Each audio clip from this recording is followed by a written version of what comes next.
The Healing Through Love podcast with Charlene Lynch and Rose Davidson. You battling frenemies in your workplace? Amber Tichenor in episode 25 discusses with us how we can overcome those frenemies for a better workplace.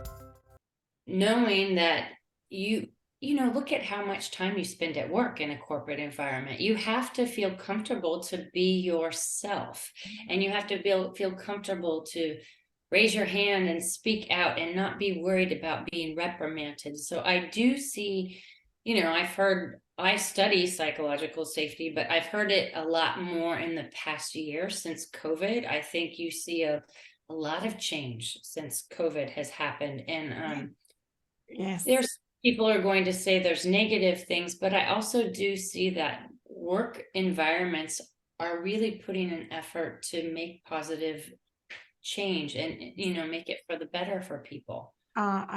So true.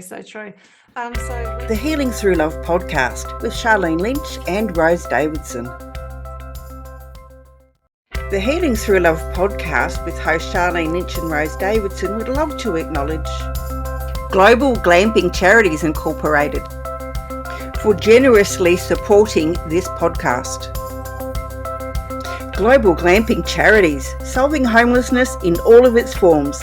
Reach out to them at globalglamping.org. Welcome to another episode of Healing Through Love. Each week, we share ideas, experiences, and resources to increase the awareness of domestic and family violence and to empower survivors to grow and thrive.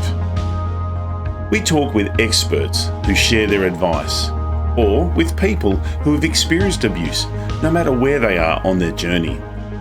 This is all about healing through love. And now, here are your hosts, Charlene Lynch and Rose Davidson.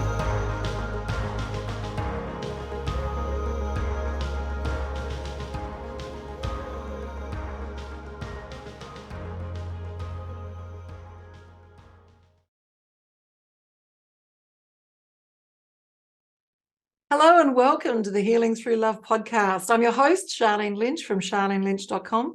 Healing Through Love is a social enterprise whose vision is to shift awareness on family and domestic violence survivors and support them through the journey. Our mission is to provide family and domestic violence survivors with a soft place to land by offering them advice and services available to them and their families. We interview experts and survivors who share their personal stories and offer advice to those who have experienced abuse, no matter where they are on their healing journey. Today, I've got an amazing guest, Dr. Amber. She is a psychologist, and she's going to be talking with us today in and around her process and her books. Hello, Amber. How are you? Hi, thank you for having me. I'm well, thank you. It's so great to have you here. I'd love to know why. Why did you step into what it is that you do? It's a big job, big shoes to fill. And what's your reason why? Well, I'll say I stumbled on it. So when I was getting my dissertation for school, the psychology I'm in is the psychology of the working environment. So I had to write my dissertation about a problem I saw that was occurring. I knew I wanted it to be about women. I wasn't exactly sure what that was. And at the time, I was a consultant in Washington, D.C. with a very well-known client. And I saw it. I saw this female rivalry occurring. I saw that I call it the elephant in the boardroom. It was just being swept under the rug, and it was disruptive to the culture, and good women were walking and nothing was being done about it. But by default, since nothing was done, the negative behavior was endorsed. So fast forward, I got my degree, I moved, I was consulting at a project, and I was dealing with an unsavory woman, and I just thought we were having a communication issue, but it went on, and I was miserable, and I dreaded going to work on Sunday. I had the Sunday blues, and I was driving to work one day, and I tried everything to make it work. I would put it back on me, and I was talking to my mom in the car, and she said, "I hate to see how you doubt yourself because of this woman." And I went, "Oh, like this is what I've studied, this is what I know, yet I didn't see it firsthand happening to me. And that's when I had my aha moment. I thought, gosh, if I've studied as in-depthly as I have, but I didn't see it, what's it doing to women who are losing their voices but can't voice what's going on, and they feel alone? So that's how I got to my why. Oh, I love it. So I love it when it's a personal journey that gets us there. And I can see that you're very passionate about this. And if we asked like 10 women, I think we'd probably get 8 women saying they've experienced something similar on one scale or another in their vocation. And wow, so it's very prevalent. Do you have any statistics in and around the prevalency of this? I don't have a specific number, but when I speak about this and do trainings and workshops, I always ask, I probably have 10 questions that I will ask. And I focus on the work environment, but it can happen in your neighborhood. It can happen at your church with your families. So I'll say, have you ever experienced this? Raise your hand. If you've experienced this and this, raise your other hand. If you've experienced this, stand up. And it's shocking that there are any women that don't have a hand raised. Like you said, it's 8 out of 10, 9 out of 10. It's very actually rare to have a woman for me to meet a woman who doesn't have some form of an experience, whether it's at work or socially, but it's that prevalent, unfortunately. And like, wouldn't you think that with the shift in power on this planet at the point in time, that we would be banding together more to support each other on this journey? So is this an historic thing? Is this new? Where does it fall on the timeline of being human?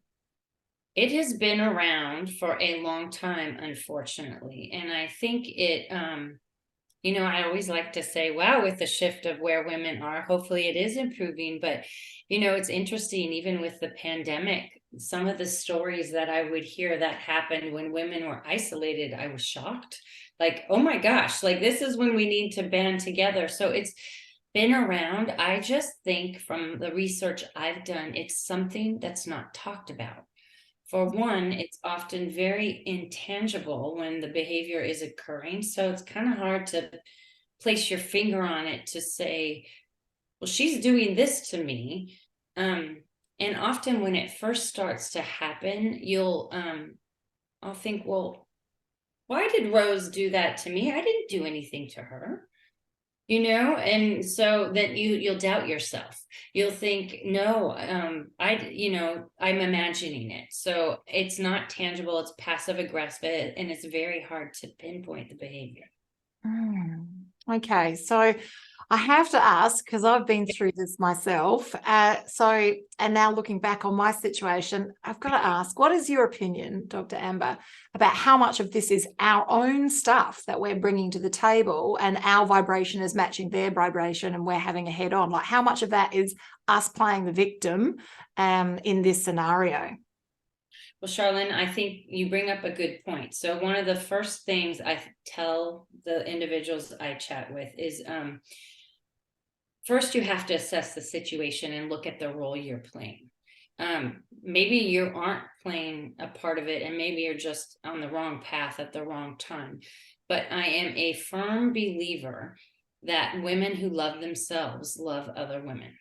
So if you don't like yourself, or you're having that, I call it your inner she bully that kind of sits on your shoulder and is talking like that. If she's around a lot, it makes it hard to be nice to other people. So I think you really have to look inward to see if you are indeed playing a part in it. And sometimes you're not. Sometimes you're just on the receiving end of somebody who wants control, who has no self-esteem, who doesn't feel good about herself, who thinks there's not enough room at the top for more than one woman. So the scenarios are vast, and chances are you're just there and you're the target, but you have no control over her behavior. You only have control over your own and how you respond to it. Yes, and though when we're out the other side and we are, loving ourselves, living life on, on track and doing all the things that we need to do for our next level of ascension, are we not in a different position where we can draw stronger boundaries and we can call people on their behavior without that emotional attachment? And I'm just thinking about my own situation where I wasn't in that space and where I wasn't able to draw the boundaries. And all I was able to do was to run to HR because all I knew was to follow the process. I didn't know how to stand up for myself in that situation. Well, and it's very hard when you're in it to talk about it because, again, it's that intangible behavior. But yes, I think if you've experienced it, I think you have an uber awareness that type of behavior can exist. And so your feelers are out there, just, it when you see it. I think it also comes with maturity, like, in age, you're not going to put up with things, and I think it's boundary setting. Sometimes it's hard to call the other person out, especially she might not do it in front of other people. But one way I think, which is a good deflector, is when in doubt, you can always use humor. That can make light of a situation, but it also says, I see you and I see how you're treating me, and I'm not going to, stand for it. I love that use of humor. It's fantastic. That is a great idea. So is this something that you do in your workshops? Yes, because I think it's a way to call it out, but not stoop down to the behavior that she's projecting towards you. So I see you, but no, you can't get away with that. So yes. Okay. So these workshops that you run, are they at C-suite executive level? Like, where are they in the pyramid of the business? They vary. So I've done smaller groups. I've done, smaller organizations. I'm really trying now to get into the larger organizations. I think the root cause of this type of behavior in a working environment really stems from a lack of psychological safety. So it's the ability to feel that you are accepted and that you belong 100% for who you are. So trying to get into the larger organizations, whether it's a full female rivalry situation, which I think if it occurs long-term is bullying behavior, and trying to just showcase what this is and how to overcome it to be better together. Yeah. Okay. So it's a very big blanket, really, that you're throwing. So it can be in all shapes and forms and all levels of the organization. I love it. Yes, and even just as an educational piece, if people don't have that level of awareness, this is an important piece for people to know. It is, because I think when I first realized it and I saw it and how disruptive it was to the culture, especially if you're at work and maybe the individual targeting you is somebody that is in charge of your promotional track or your paycheck, you're in between a rock and a hard spot, because that's your job and that's how you make your money. And so sometimes you might not have a safe place to go to. Maybe HR isn't effective, or maybe they don't believe you because they want proof. And sometimes it's hard to show proof. So it's, it's not always so easy. When I had it happen to me at work, I quit. I was a consultant though, and that was a project I was on, but not everybody can just do that, and so it can be hard to look for a job, but it is especially difficult if somebody has that control over you. It can make you miserable. Absolutely. I love that you mentioned Maslow's hierarchy, and it's that base level, the bottom of the pyramid, having this belongings need met. Now, how can we in an organization, small or large, how can we work to tick that box, and so people can have a safe, comfortable, psychological, safe environment? What can we do? I think it's all about open communication. First off, you have to talk about the things that have previously not been maybe mentionable. So you have to have that open communication. I think you implement for this type of awareness, organizations have yearly HR training or different things that you look at once a year or once every couple of years. Bullying is in that category, and I think this falls under that banner. So it's having awareness that this is another form of that type of behavior. I think it's also important to implement bystander training. So if you see it, you can call it out and know that there is trust, that you're not going to be reprimanded for, raising your hand or saying, I see something. And then it's also, it's not 3 strikes, you're out. It's just 1 strike. We don't tolerate this type of behavior towards other people. Now, everything, Dr. Amber, that you're offering is in and around females. And Yes. is it also for people who identify as female as well? Absolutely. Yeah. And And I've given a lot of talks to men as well, because this impacts them. And whether maybe it's a male that's leading a group of women, or maybe they have, well, obviously if they're married or if they have daughters or sisters, it's just the awareness. Because typically, and again, I'm generalizing, but I didn't study the behavior in men, just to put that out there. I only studied women, but typically men do not act this way as the females do. well, isn't that interesting? And so why is that so? When I started doing my research, when babies are born, everybody is born with these same types of aggressive traits. When little girls are around the age of 7 or 8, they begin to develop social intelligence earlier than little boys do.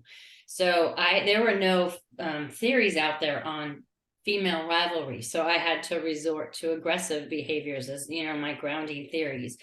So with the development of social intelligence, girls start to use their mouths as forms of aggression versus the physical, let's go rough and tumble it out, and so that's how the change starts to begin with women. So often if you have Bob and Dan in the boardroom and they are belting it out over something, and well, Bob, I disagree with you, but Dan, I think you're wrong.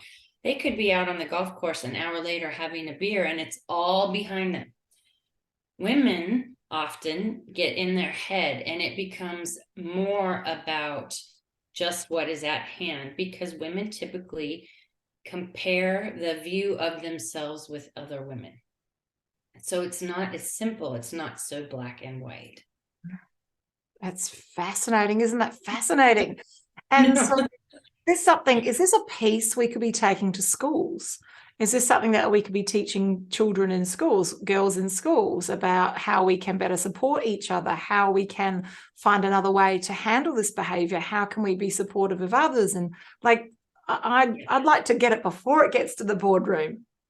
I 100%. I've spoken to, we have a local group here, the National Charity League, and it's mothers and daughters, and it begins in 7th grade. I've spoken to a lot of those groups because it happens younger than that. I have a daughter now who's 14, and I remember feeling shocked that when she was in kindergarten and she came home and she was talking about some of these mean girl behaviors on the playground, and I thought, gosh, this is a learned behavior. This is not something that's intrinsic within these little girls. They're mirroring what they see from somewhere at that age.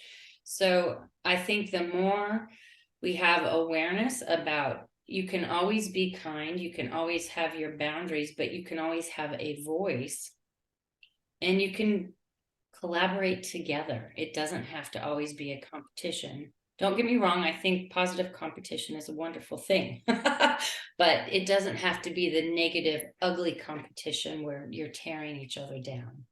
Yeah. So again, is this internal work? Is this, if we felt better about ourselves and felt more empowered, then we would be happy to pay it forward and make a difference for others and to hold the space for them while they're processing.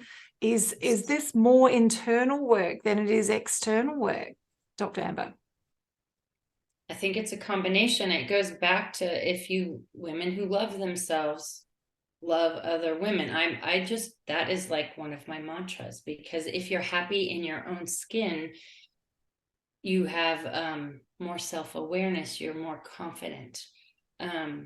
We always have that voice on our shoulder. I think that sometimes we have to shut down. She's there a lot, but I think it's recognizing that what I bring to the table is different than what you bring to the table. We can complement each other and work together. And I think it's getting over being the victim, which you mentioned earlier. It's also not looking at it as the scarcity approach, but more of the abundance approach, because I firmly believe some of it has to do with mindset. Absolutely.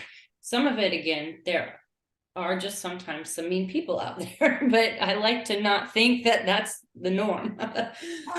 So I'm just thinking about the two different ponds that we swim in. So you swim predominantly in a corporate pond. I swim predominantly in an entrepreneurial pond. Yeah. And so just looking at that, in order for, especially through COVID, for people to survive and thrive, is that they needed to work collaboratively. There wasn't any choices. They needed to share platforms. They needed to do things in bulk. They needed to link arms and, unite, move forward. And it's different in the entrepreneurial space than it is inside of a business. And how can we bring some of that entrepreneurial spirit, that linking arms and moving forward and all as one, into the work environment? Is that the work that you do?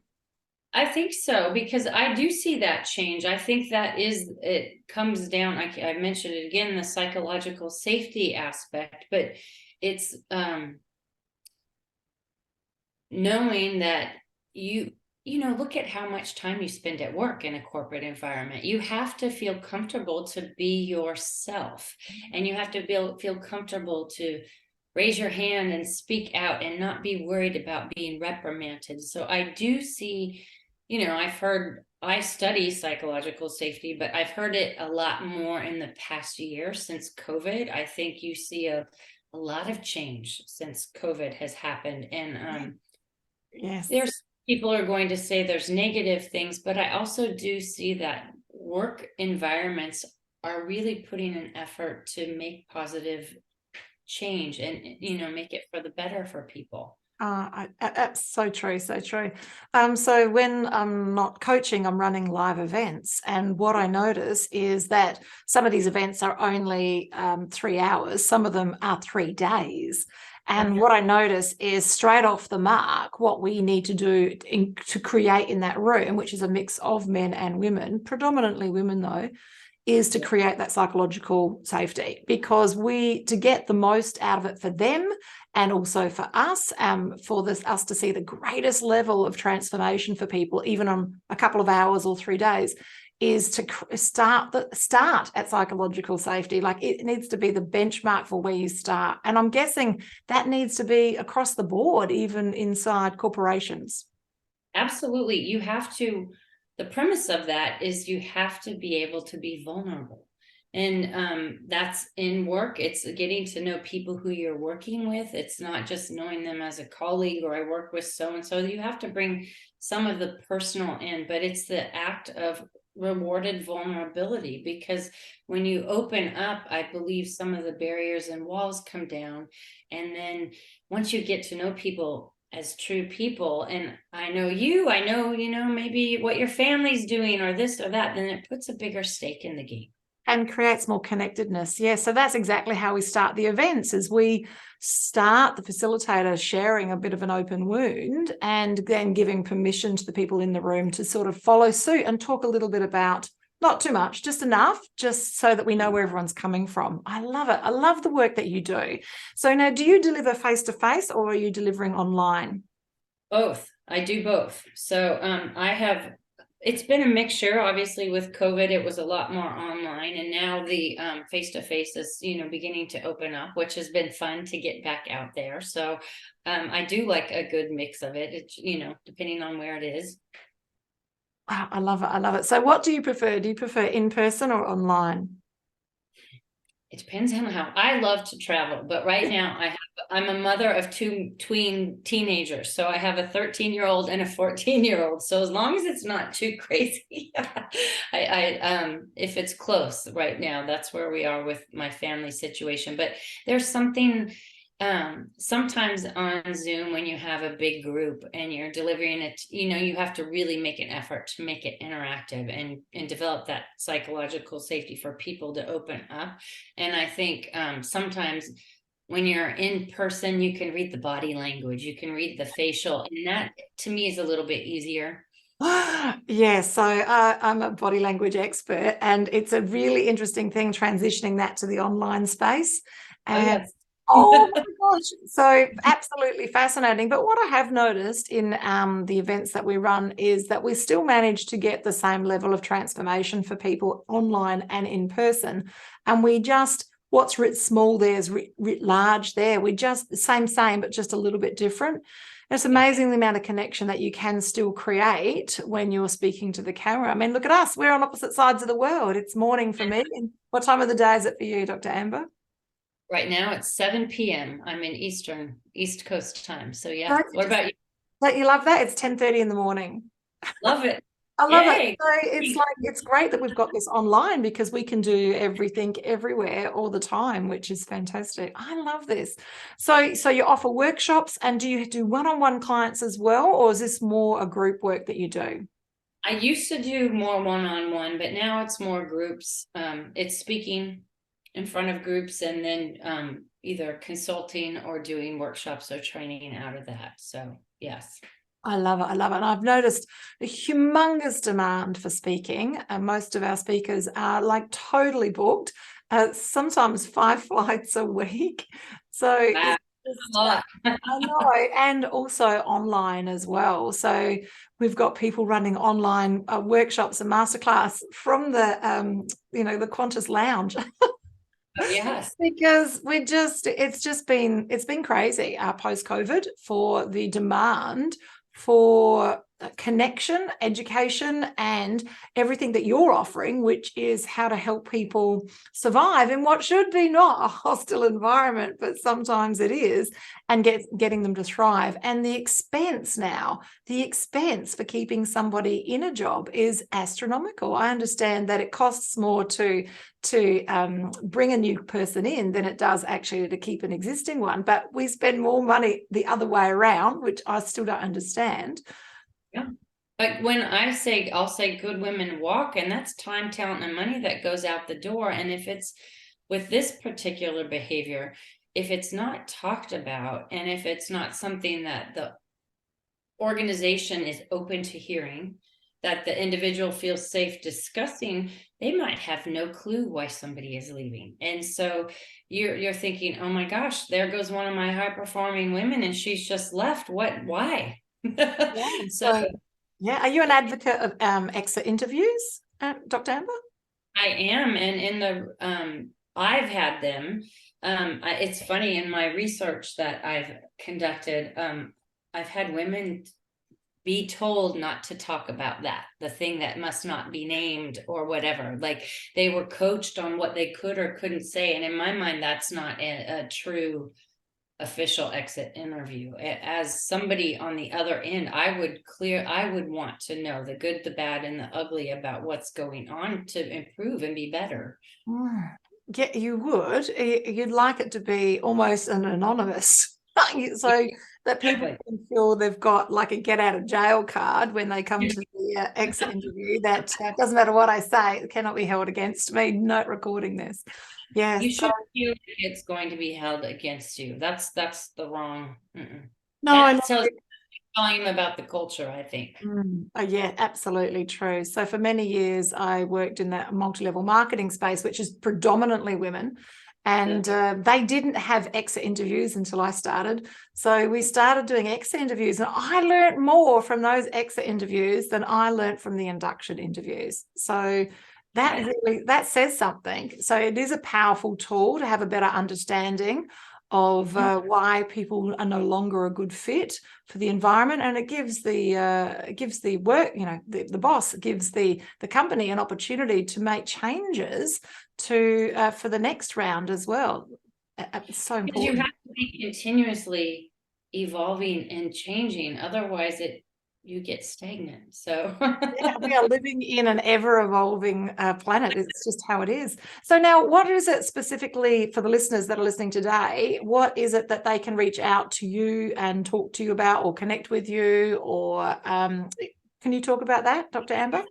So I wrote a book. I have a book. It's called Behind Frenemy Lines, Rising Above Female Rivalry to Be Unstoppable Together. So this talks all about the ins and outs, and it's like a journal in between. I have where you can write different things. So that's primarily, if you're experiencing this, I'm more than happy to listen to what you have to say, give you some pointers. My book has a bunch of different things you can do, either in a social setting or in a work environment. So I used COVID to write that, because I had a little bit of extra time on my hands. But yes, it's the one thing I hear so my book stems from my research, but I've interviewed hundreds of women. So there are a lot of stories in it, but the one thing I've heard from every single woman who has experienced this behavior is that when they were going through it, they felt alone. Mm-hmm. And that breaks my heart. When women say they don't have female friends, or they won't work for a woman again, or they won't work on an all-female team. Mm-hmm. Women are half the population in this world. And there are women that uplift and empower and collaborate, and I want all women to be able to experience that, because women need each other. This is so true. I think there's specific industries out there that are predominantly women. I'm thinking about call centers. They are predominantly women.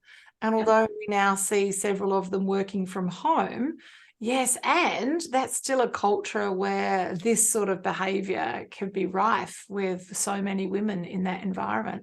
That's fascinating. Wow, I love what you do. So how do they reach out to you? Do we just follow this link that we'll put into the chat? Yes. Yep. Oh, go ahead. So there's a link in the chat, yes. Yes, okay. So we'll make sure that that's in the show notes and also in the description, depending on how you're actually listening or watching today's chat today. I love it. I love it. So just on some closing words, is there something that you would like to share with the audience today that's listening? Words of wisdom in and around what you bring to the planet? I think the one thing is, I want anybody who's experienced this or has, and if it has lessened your trust in developing friendships or trusting other women, I just want individuals to know you're not alone. Sometimes it can be a horrible experience. I thought I knew everything about this topic when I went through it. I call it the best, worst thing I could have experienced, because I truly then was in the shoes of the women I had researched. But I think if you have been in this negative type of situation, I think you can take from it and learn what you do not want to be. And in that is where the blessing is. So sometimes it takes a little work to find the right group of women, but I do believe that there's somebody out there for everybody. So please don't give up, or don't think you're alone, because there are wonderful circles or tribes, or however you call it, out there where women support each other. I love it. I love what you do. It's been a privilege and a pleasure to share conversation with you today, Dr. Amber. You're a wealth of information. I hope that you come back on the show sometime next year. It will be great to see you. And we wish for you a Merry Christmas for you and your family. Thank you. You as well. Happy holidays. That's a bye from us today from Healing Through Love. We look forward to connecting with you soon. Remember, we've got our Pamper Day coming up at the end of May, where we've got a beautiful opportunity. Now, if you're listening today and you are a provider of any type of service, please reach out to Healing Through Love. We'd love to hear from you and see if we've got an opportunity to have you as one of the providers on the day. And if you're listening to us and you are on your healing journey, please reach out, because we've got free tickets to our event coming up at the end of May. Thank you, and bye from now. Thank you for joining us for this episode of Healing Through Love. You can get further resources, see the show notes, or simply reach out to us via our website at htlaustralia.org. Thanks so much for joining us, and we look forward to your company next time on the Healing Through Love podcast.